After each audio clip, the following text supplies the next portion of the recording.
Hello. Hi. Am I connected? Oh, I see a thumbs up. Who has a thumbs up? And I just got on. Hey. I am late jumping on here tonight, but I am on nevertheless. That just shows you how you have to be committed when you make a resolution to do something and stick with it no matter what. I had sick kid problems this afternoon. Well, actually tonight after I got off of work, I needed to take care of that. And so I'm on much later tonight than I usually am, but I'm here nevertheless and ready to go. I want to talk tonight about what is unconscious bias costing you. And I read something very interesting over the weekend, which is what sparked this idea. And it's actually something that I'm very passionate about anyway, and am involved in it in my professional arena. And I'm fumbling around with my microphone in case you're wondering what I'm looking down at here to make sure that it's positioned correctly. But anyway, hello and welcome to this live. Come on in, come on in. I am not going to be long tonight. It's really not going to be long tonight since I'm so late jumping on. But like I said, I had some things I needed to attend to, but I didn't want to miss the opportunity to get on and talk to you guys about this article that I read. But before I get into it too much, let me introduce myself. I am Vashana Weatherspoon, career strategist and excellence accelerator, helping women who feel frustrated in their careers to emerge from stuck and surge to their next level of success.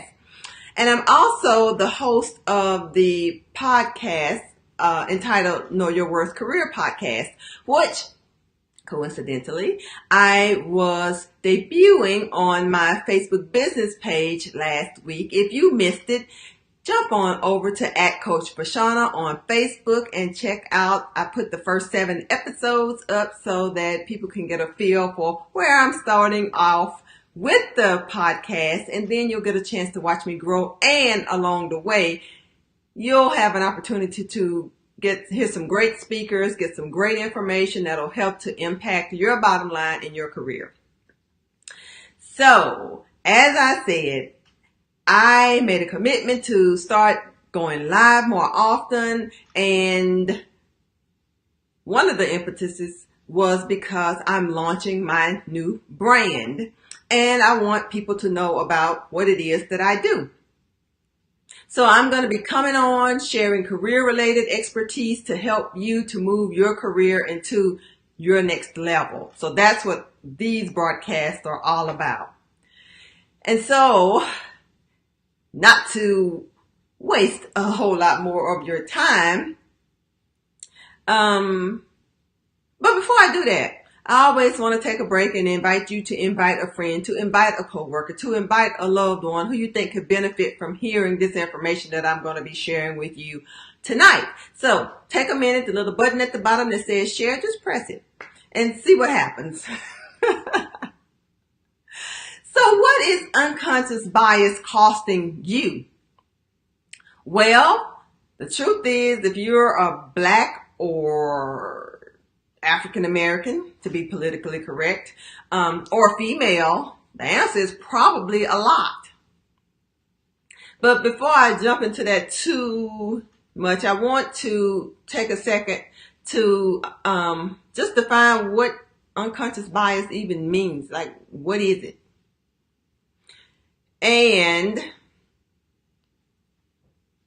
it's really a bunch of prejudices and stereotypes, but it's social stereotypes about certain groups of people that individuals form outside of their own conscious awareness. And we all have unconscious biases about various social and identity groups, and they stem from our need to categorize people and things in the world around us so that we can better understand them and to understand them quickly.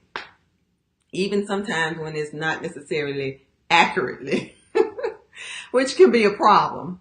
But anyway, But then, like I said earlier, this is something that I feel very passionately about, and wanted to share with you this article that I read over the weekend. And it was entitled, it said, race doesn't impact how job seekers negotiate salaries, but it does affect how much you actually get. And just to summarize just a little bit, it was talking about this paper that had been written actually, and it said that racially biased job evaluators they see black job seekers as less deserving of higher monetary awards, and they take issue when the black job seekers ask for more money in the whole negotiations process. Actually, it also said that the people in the study, the ones who were the evaluators, they expected the African Americans to negotiate less. And when they did negotiate, then they were kind of upset about it. And the more or the harder that the person negotiated, the less money that they actually got. So like each time they came back and counter offered, their actual, the final number that they got actually was reduced like by $300. So it was very interesting. So the researchers were saying, and the paper, by the way, was called Bargaining While Black. And the researcher who was over this paper was Morella Hernandez, who is an associate professor at the University of Virginia. And so she was saying that this may help to explain the significant racial wage gap in the United States. Because if you've ever gone to the Pew Research Center, they do these surveys, and they, survey people, asking them different kinds of questions. The ones that I pay attention to are the ones that are related to earnings for men versus women primarily, because that's what my interest is.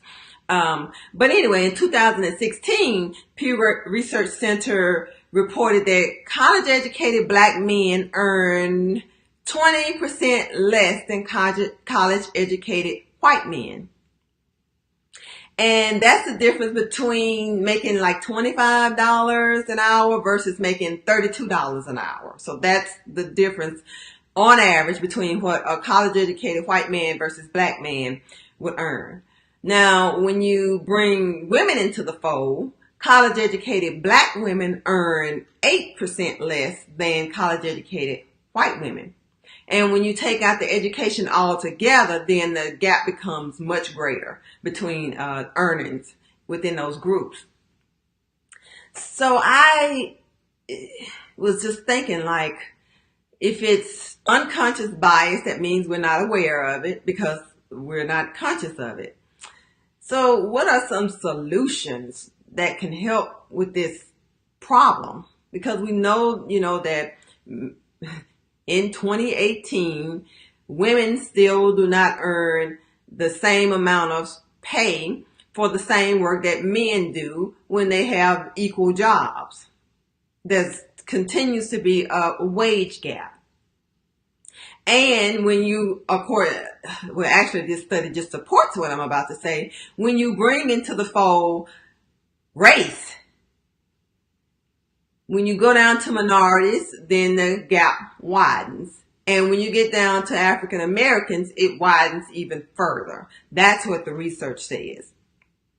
So anyway, this is an issue. It's a problem, and we need to figure out how we can solve it. So one of the first things that we have to do is become aware of our own biases. And once we become aware of what our biases are, then we can be aware of them and then help to diminish their effects, especially when it's talking about hiring people and being able to negotiate salaries and pay and that kind of thing. And then another thing that would be beneficial to companies to consider is training and development for their hiring managers so that they can keep at the forefront of their minds when they're negotiating with people who oftentimes don't look like them, to put those biases in check so that they make sure that they're being equitable with the individuals that they're bringing on to their organizations to help to accomplish their mission and to do the work that they find important. Another thing that they can do is establish effective diversity and inclusion programs. And I'm going to go back and reinforce that word effective, because a lot of what I see, it really burns me up actually, is diversity and inclusion in organizations, and what it centers around is food and festivals. We don't need food and festivals. That's a nice little thing. To me, it's like you got this big burning fire over here, and you're going to come over here with a bottle of water and you're trying to put it out, or mask it, or whatever it is that you're doing. I really don't know what that's supposed to do. But anyway, it's a nicety. Let's put it like that. But is it effective in helping to counteract the diversity issues, the inclusion issues that occur in the workplace? Absolutely not. So, effective diversity and inclusion programs, that includes training, that includes, which is my last point, accountability. Because you can do all the training in the world, but if you don't hold the people who are responsible for making decisions responsible and make them accountable to measures that are directly related to diversity and inclusion, nothing is going to change. So that's my 2 cents about how, my educated 2 cents, that is, about, how, or some of the things. And this is just a few things that, I shot off the top of my head that can be done to help to help to diminish some of these effects that we're seeing from people having these biases that are unconscious for them. But as a whole, the article just really makes a case for me about why the world needs coaches. Because one of the greatest benefits of working with a coach is to help you to increase your self-awareness around your perceptions and your biases. And I know there's a lot of coaches out here that do trainings and that do, this and that, and tell you how to do all of these things. But one of the ultimate benefits of working with a coach is to increase your self-awareness. And actually, I think I'm going to talk about this more in another live, just because it's so late tonight and I can just go on and on and on about this subject, to be quite frank with you. But anyway, that's all I have for you tonight about unconscious bias and how it's affecting your bottom line, especially if you happen to be an African American woman. Because when it boils down to it, you're in 2 minority groups. Women are suppressed just in general, and then you happen to be a woman. So, that really affects your bottom line. But if you are someone who would like some help getting unstuck from your dead-end career, maybe you have a whole lot of diversity and inclusion issues at your organization and you want to figure out how to get the heck out of there. Well, and you don't really know what it is that you want to do next, I have a solution. I would like to invite you to visit my brand new website. And yes, it's still brand new. I've been talking about it for 3 weeks, but it's still brand new.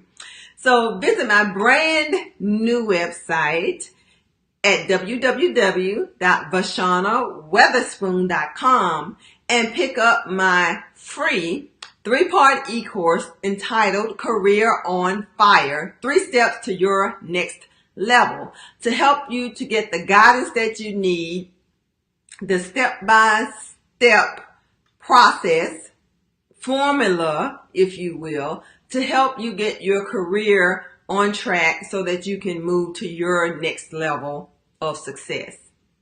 And again, that's all I have for you tonight. I hope that you have enjoyed this live. Please like and share the broadcast, and I will see you next time. Have a wonderful night.